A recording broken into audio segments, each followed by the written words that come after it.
తన కెరియర్ లో మొదటిసారి డబుల్ హ్యాట్రిక్ సాధించాడు బాలయ్య. రియల్ లైఫ్ లోనే కాదు, పాలిటిక్స్ లో సైతం హ్యాట్రిక్ కొట్టి విజయకేతను ఎగురవేశాడు నటసింహం బాలకృష్ణ.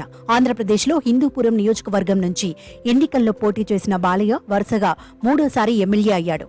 ఎన్నికల సమయంలో సినిమాకు బ్రేక్ ఇచ్చి టీడీపీ తరపున హిందూపురం ఎన్నికల ప్రచారంలో ఫుల్ బిజీగా పాల్గొన్నారు. తాజాగా హిందూపురం ప్రజలు మరోసారి బాలకృష్ణని గెలిపించారు.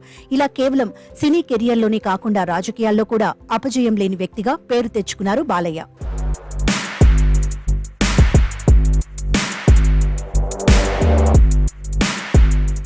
రూలర్ ఎన్టీఆర్ బయోపిక్ సినిమాలో బాక్సాఫీస్ వద్ద బోల్తా పడటంతో బాలయ్యను వరుస ఫెయిల్యూర్స్ పలకరించాయి. అదే సమయంలో బోయపాటి శ్రీను డైరెక్షన్ లో వచ్చిన అఖండ మూవీ అఖండమైన విజయం సాధించింది. కరోనా సమయంలో కూడా రిలీజ్ అయి బాక్సాఫీసు వద్ద వసూళ్ల వర్షం కురిపించింది. అదే ఊపులో ఆ తర్వాత young director Gopichand Malineni direction లో వీరసింహారెడ్డి సినిమా వచ్చి బాక్సాఫీస్ ను షేక్ చేసింది. ఈ సినిమాలో బాలయ్య ఊరమాస్ లుక్ లో కనిపించి ప్రేక్షకులను వీర లెవెల్లో ఎంటర్టైన్ చేశాడు.